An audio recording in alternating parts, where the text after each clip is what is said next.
Okay, good morning and welcome to another video by AntiquesArena. My name is Walter O'Neill. I'm a UK reseller, buy and sell antiques, collectibles and anything I can find to flip for a profit.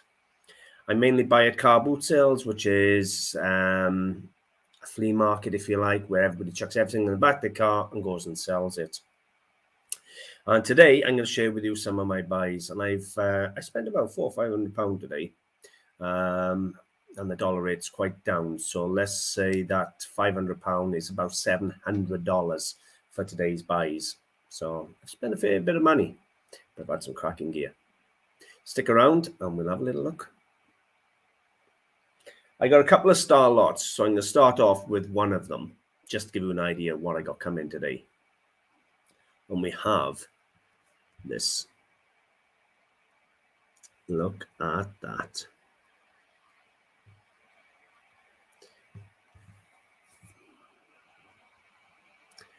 Now this is 18 karat white gold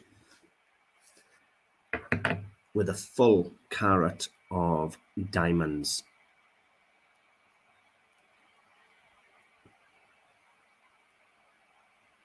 And I know what you're thinking, there's no way you bought that at a car boot sale. Guess what I did? I paid pretty much scrap value for this. Who would sell a ring like this for scrap? First thing I done when I go home was test it, just to make sure I was right. Take a look.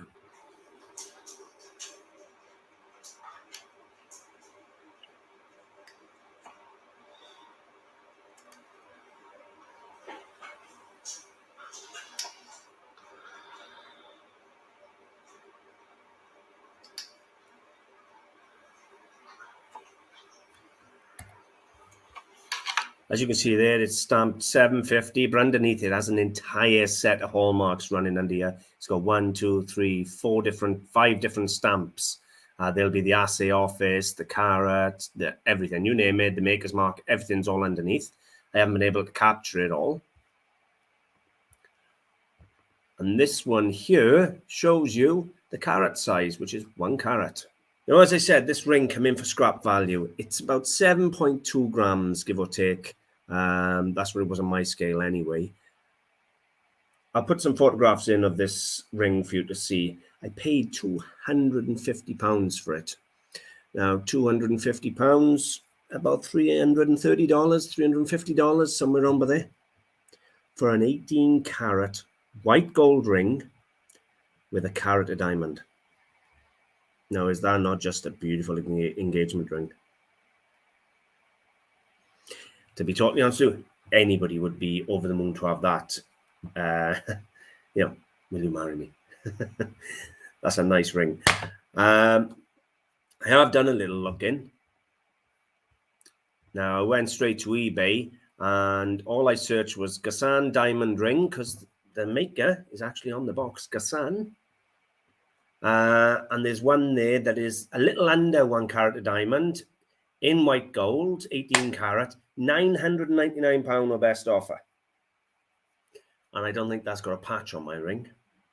There's a 1/4 carat there for £350, and there is 18 karat with 8 Ghassan diamonds, size 7. They haven't even stated the diamonds, but in all honesty, they're tiny, and they want £1,500 for that. There's no others, and there's none on the sold list. Otherwise I'd show you the sold list. There are none. So if I have a quick little look on my phone here, £250 divided by 7.2 equals, I've paid £34 odd for the gold per gram.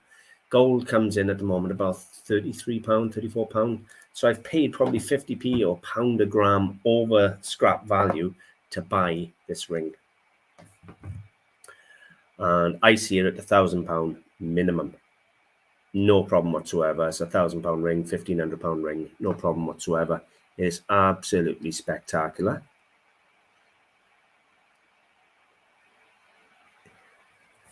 There may be one that I may put in and get the clarity of the diamonds and so forth done. You can get that done pretty cheap, to be honest with you. Some jewelers, they want to charge you 10% of the overall value or 20% of the overall value of the ring. but there's one or two around here that just charge a set fee of £5 or £10, and they'll give you the clarity of the diamonds. The size is there, the gold is there, so they'll just tell me what color the diamonds are, the clarity, and so forth. So for £5 or £10, it might be worth getting that done just for my listing. But that's my first buy. That actually came as a result of buying these 2 bits of silver. I went to the store, bought 2 bits of silver, walking around. He called me back. He said, well, you're a jewelry buyer, have a look at this. And I bought the ring. But this is the first piece. We have a really strange, elongated, I would say maybe a panther or something. Now, that's a very iconic image. Now, I've seen that before. I just can't think where, with that long neck. It's only stamped 925. There's no maker's mark on there. So there's no point in me pulling it out and showing you the back at the moment. But I've seen that image. I don't know where, but I've seen it. But it was only a £5. So about $7 for a sterling silver panther or cat with a long neck and a big long tail. So that's a nice little silver brooch. But as I say, I bought the brooch and the necklace, which I'm about to show you. Walked around for 10 minutes and he called me over and said, have a look at my ring. And that's when I bought the diamond ring. This is absolutely exquisite. It's like a shield. Then you have almost like an infinity knot set with marquisites and what looks to be some type of amethyst. Look at that. These are not just absolutely stunning. But bear in mind, these are all dirty. I haven't cleaned them or nothing. So, and ignore my fingernails because I'm working on the bathroom. So if you don't like it, tough. My bathroom is killing me. So they're stinking dirty at the moment, but I'll get them cleaned up. But that's a really nice necklace. So I see that at a £35, £45 necklace, no problem whatsoever. It's a beautiful thing. I see the cat probably £30, £35, maybe a bit more. It depends on if I can find the designer of it. And I paid a tenner for the necklace and a £5 for the cat. So about $14, $15, $14 for the necklace. Really, really cracking. Absolutely unbelievable. So those 3 bits of jewelry owe me £265 sterling, which is a gift. I've got a couple of star lots, but I'm going to show you a couple of other pieces first now. I bought a job lot off my regular house clearance van down there, this being the first of them. Now, it's plain, but I love the elegant shape. It's a very elegant shape. Love this beautiful handle on there. It is the finest Irish crystal you can get, which is Waterford. And it is fully stamped up. Just by there you go. You can just see the mark. Waterford crystal. This was in a box. On its own, it was £3, but I bought it as a part of a job lot. Oh, look at that. It needs a clean, granted, but that is a beautiful, beautiful, stylish Waterford crystal jug at about probably 12 or 14 inches tall. So that's the first. I had these in with it, which is a pair of Royal Copenhagen hand-painted dishes. Now, they're nothing spectacular on their own, but I do job lots, as you know, so I'll probably get 5 or 6 different dishes or, Copenhagen pieces, put them together as a job lot.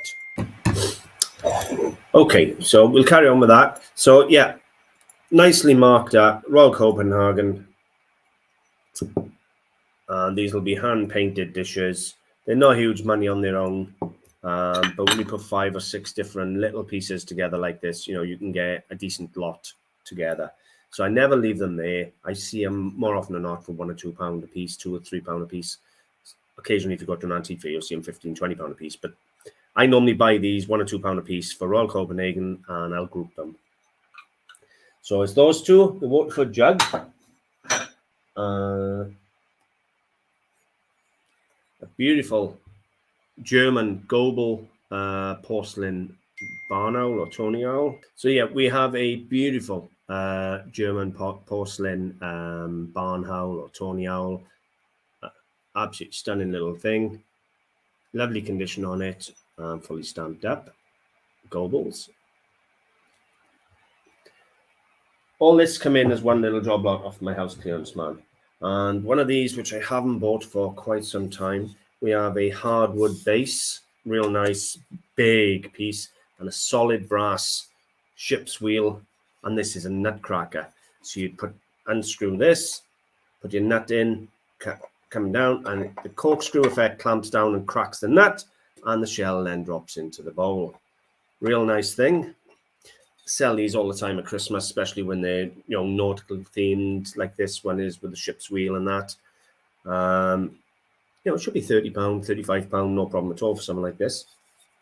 So the nutcracker, the Waterford jug, the 2 Copenhagen dishes, and the Goebbels owl owe me a whole £15. If you add the 5 pieces together, because I've done it in 2 lots, a 10 and a 5, but £15 for the 5 pieces. All together, job done. The Waterford jug should be £50, £60, no problem at all. This should be £30, £40, £20 on the owl, and probably £20 on the dishes. So that's a good return. Next piece we have is a little 1950s. I think it's like a leather. I think it's some type of leather. Anyway, it's an old miner's hat. You put your little cap lamp here. It's got a slot on the front there to take your light. And this one is a Hoowood. And if I remember correctly, around the 1950s, because I've got one in a child size at the moment, or I had one that would fit a child. This is an adult's version. It's a size, does it say?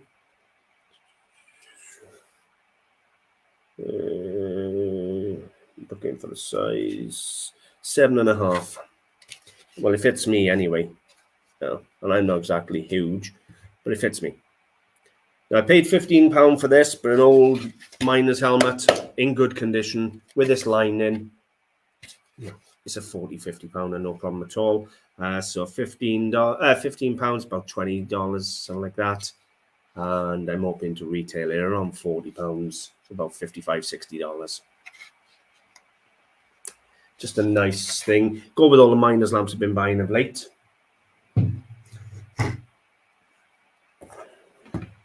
This one's a real nice buy. I bought a Metropolitan police whistle. Cover your ears. Or so you have a double-ended whistle. So we have the standard whistle there, and then we have this one here. Now it is fully stamped up. The Metropolitan patent, J. Hudson, 13 Bank Street, Birmingham. Now these are quite rare. I've never seen one. Now, as a rule, I wouldn't really buy these whistles unless they're cheap, very cheap. But I've never seen the double. So I actually Googled it or searched it while I was at the car boot sale.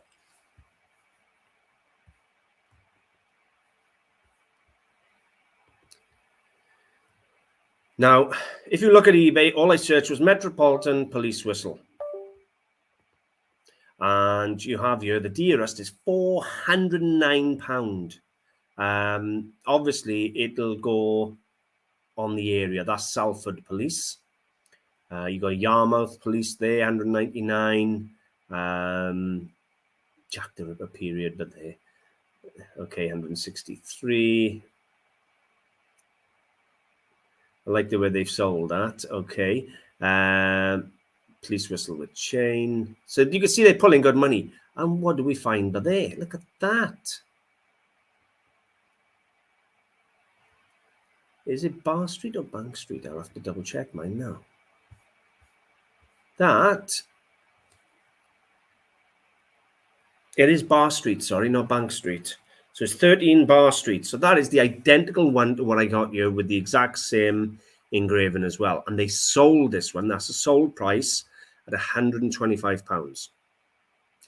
I paid £30, which is about $40, $45.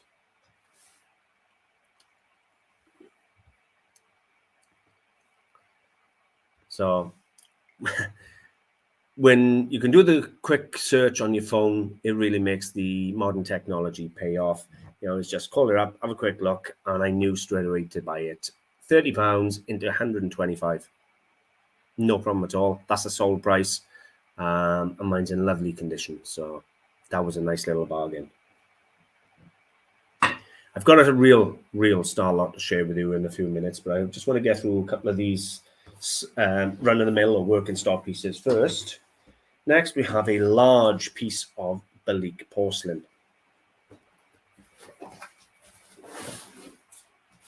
And this is a table lamp. All the details you want underneath. It is a nice piece of Balik. Comes in its original box. Nice typical molding that you find on their creamware. With all the flowers and everything. It's nothing special. A few years ago, this would have been really expensive. It cost me about £6, so about $8, $9. And it's probably worth about £30, something like that, £35. But that's a good little return again, you know. That's a good item. Table lamps, usable objects like lamps and things, I don't mind buying. This is a very modern piece of Balik. The Balik you want first period, but I'm trying to see if there's a date on the barcode. Is not, but a nice piece. That cost me, as I say, £6. I bought a couple of other pieces off the same stall. I picked up a Royal Doulton quality Royal Doulton crystal picture frame. It's fully stamped up, etched name down here. Hopefully you can see it there with the crown, Royal Doulton. There you go. So real nice, heavy quality crystal, English crystal picture frame. And a set of camels. Now, I've had these multiple times, and these camels are sterling silver. There's nothing on there to say sterling silver because all the labels have been removed. But these camels are sterling silver because I've had them numerous times. Now, I picked up these two objects and a Bristol Blue perfume bottle with stopper for a tenner, which is about $14. And what happens? I got my lamp and these bits now on the table, and he starts yanking the table because a car's coming in and he's trying to move it out the way. I try to catch all my items from smashing. It's not the cost of having the refund, it's the value I'd lose on the resale. And what happens? The stopper goes flying for the perfume bottle and shatters. So I just chucked that, give him the bottle back, said it's no good to me without the stopper. So I ended up paying a tenner, where it was a tenner for 3 pieces. Because of his stupidity, I paid a tenner for 2. And the perfume bottle was beautiful. Signed Bristol Blue perfume bottle with stopper, lovely shape. It would have been a £20 bottle, no problem at all. So it cost me £20 by being an idiot. So worried about the car coming in, and there was nothing wrong with his table where it was. And he's trying to drag his table with all his stuff and my stuff on the table. And I was going to end up losing it all. So I wasn't impressed. So instead of costing me £3 an item, they've cost me a £5 an item. All right. This is the last one, and then I've got my favorite piece to share with you. Now, this is a piece by Georg Jensen. It's nothing spectacular. If it had been a bit of silver, you'd have been hundreds and hundreds of pounds. It's a bit of porcelain. However, it is the 1973 Bing & Grøndal Danish Royal Copenhagen porcelain plate, the boy on the window, and it is fully stamped up, made in Denmark by Georg Jensen. Now this cost me a whole £4. The name alone, Georg Jensen, just to have the name on the website, will pull people in. Now, these Copenhagen plates, they don't sell for a lot of money anymore. You know, probably a tenner type thing for a standard Copenhagen plate. However, there's none by Georg Jensen in the country. You can buy them from outside for £10 and £15, but there's like £40 postage. So they're then paying £50 for a plate. So I'm going to be asking around £30, £35 for the plate, even though they can buy them cheaper, they can't with the postage. And it comes with this original box. So I'm probably still going to go £30, £35 for the plate. And it's a really good name to sit on the website. Okay, next piece, I have made some notes. And I've got a piece of trench art. So bear with me.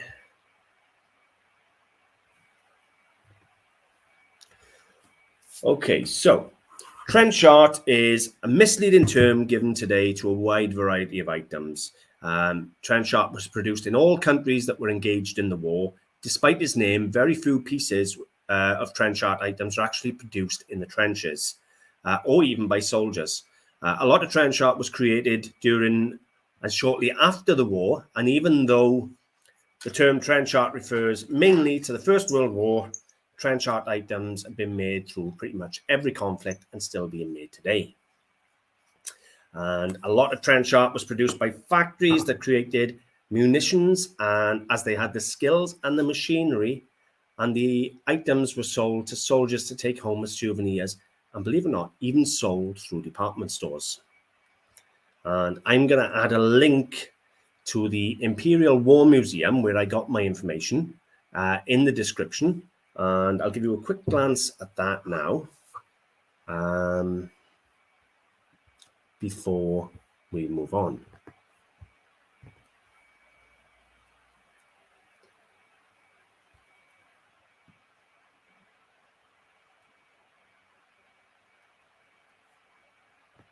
So this is the Imperial War Museum, and it is a spectacular website. So you really need to go and check it out. If you're interested in trench art and the history and all the history relating to the war and things, you know, it's a wonderful site.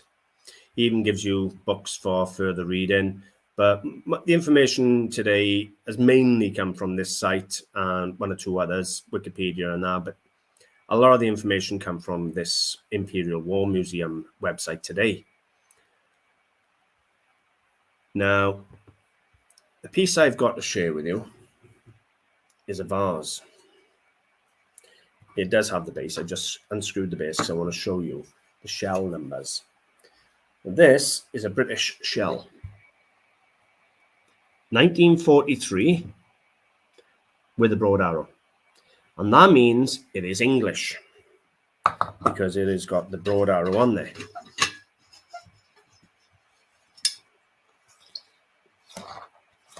However, just because it's a British shell doesn't mean it's a British piece of trench art. Now you have these beautiful leaves coming down the sides, but take a look at this plaque on the front. It's not in English. I'm going to put a photograph in of it in a moment, or I'll show you a photograph. It's got these carbutions or stones here. This bronze or copper insert removes, and it is beautifully, beautifully turned and made. They've really turned it into something special. Now this is the writing that is on there. Josishi, I can't. Josishi, I can't even pronounce it. To be honest with you, I can't read it. But I tried Google Translate 100 different. To be honest with you, I tried loads of different translations. Now, before I tell you what it is, this was sold to me. The dealer down in Splott, he seemed to think that this was Jewish writing, and he was praising God and something. I couldn't speak the language, didn't have a clue. He didn't really want to sell it. I took a gamble on it. I have paid quite a bit of money for it. I took a punt. Now, first thing I thought was, if it's Jewish, it's extremely rare. And I assumed he'd done some research on it, but in all honesty, he'd done nothing on it, no research at all, because I'll tell you the history about it. And basically, it has come from Croatia. And it reads, if you bear with me,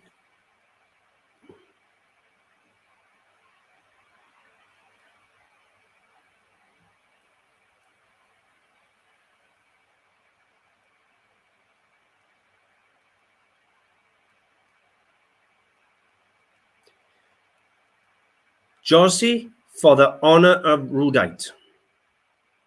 So Josi is a town in Croatia, Jozici. That's a town. So that's where it's come from. It's come from that town.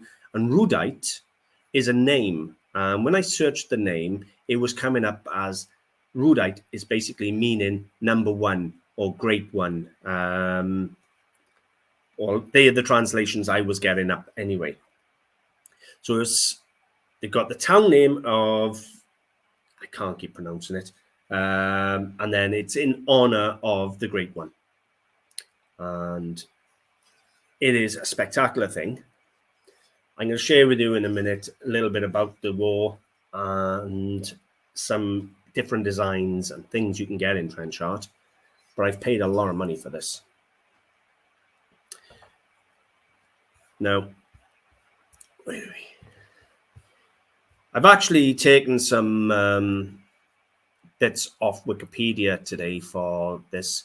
So World War II started in the 1st of September 1939 when Nazi Germany under Adolf Hitler invaded Poland and lasted 6 years and 1 day, ending on the 2nd of September 1945 and involved most of the countries of the world, including the superpowers on opposing sides. There were many battles, and it is estimated 75 million people lost their lives, including 20 million servicemen and women, and 40 million civilians. Approximately 6 million Jews were murdered in the Holocaust in places like Auschwitz. World War II even saw the United States drop the first atomic bomb on the Japanese city of Hiroshima on the 6th of August 1945. And that prompted Japan then to announce its intention to surrender on the 15th of August. And they signed the surrender document in 2nd of September 1945. World War II changed the political alignment and social structure of the globe. The United Nations was established to foster international cooperation and prevent future conflicts. And I'm going to put links in for Wikipedia will talk about the Second World War and the Holocaust in the description for you. Now, if I share this, I've done some searching to share with you some trench art pieces. Now, I want you to just have an idea. Trench art comes in a whole manner of things. It can be metalware, it can be wood, it can be stone, it can be bone, basically anything that was left over from the war. So it could be spent shells, it could be a demolished building. They've picked up the wood out of a demolished building, a bombed building or something like that, or a prisoner of war making something out of a cow bone. So just giving you an idea, you got plenty of vases, teapots, crucifix there, tanks, caps, snuff boxes. These paperweights are, believe it or not, the tip of a mortar. They take their explosives out. And here's some men there making trench art, but most trench art was made after the event. It's quite misleading. And people just say, even now, trench art, if it's made now, it's not real. Just because it's not a World War II piece of trench art, if it's still made from the materials, is still considered trench art. You can see the vast array. You got lighters, you got dinner gongs, helmets, you name it. They do pretty much anything they can think of as trench art. Little Vesta case over there. Now, as I said, I want to show you some wood examples. You got boxes, plaques, snuff boxes, wooden tanks, soldiers, little matchboxes there. There's quite an array. They've even got a sextant for there. That's cool. Propellers. What else? And look and see if there's anything else I wanted to share with you on the trench art side there. No. And just to give you an idea of the bone pieces, they'd engrave, carve a bit of bone or something like that, turn it into a box. That is that is super freaky and cool at the same time. This is what you'd see a lot of the time, would be either something like a plaque there making their own dog tag, or a little something to send home as a sweetheart brooch type thing.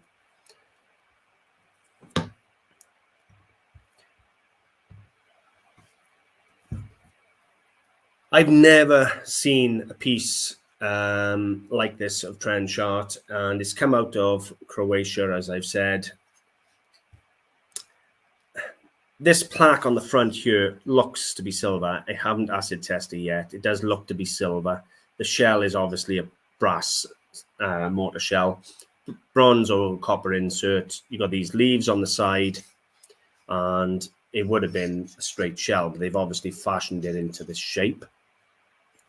It is a beautiful looking thing. Now I've paid, you ready? I paid £150 for this. That is $220 for this. That's a lot of money for me to lay out on a bit of brass trench art. Now I will say, originally I thought when he said he was Jewish, that he translated this and he knew what it said, because he said he was Jewish and he was talking about God. And in a sense it's basically talking about the one, and it's got the city you come from and saying in honor of the one. It's a rare thing, even from Croatia. Now I was doing the Googling last night, and I thought, well, if it was Jewish, it'd come from Israel and it'd be in Hebrew. And it's not. It's in Croatian. And when I tried looking up, I done the translation from the Croatian here, and it gave me the thing, and then I put it back in the search, and it came up as Slovenian. So it's quite an unusual one. It still needs more research. There's nothing like it out there. Prices on trench art range anywhere from £40–50 for a vase up to £2,000. I'm not going to lose no money on it, but it is a gamble. But it is an absolute spectacular thing. And if you love military antiques and trench art and things like that, you know, this is a real corker. It is dated. It looks to be 1942 to 1948. So, and I know 1948 runs past the end of the war, but in the likes of Croatia and things like that, used to say the effects of the war didn't last decades. So that is my final piece of today's video. Hopefully you enjoyed having a little look. Star lot, my favorite lot has to be the trench art, followed by diamond ring. Just to show the variety you can pick up at the car boot sales mind, you know, a diamond ring there, a bit of trench art, an old antique police whistle, some Waterford crystal. You know, it's a real good bag of goodies. Paid a lot of money. Let's see, £250, it's £400 just for there. And then it's probably £50, £60, £70, £100, whatever for the rest of the remaining stuff. You haven't seen everything.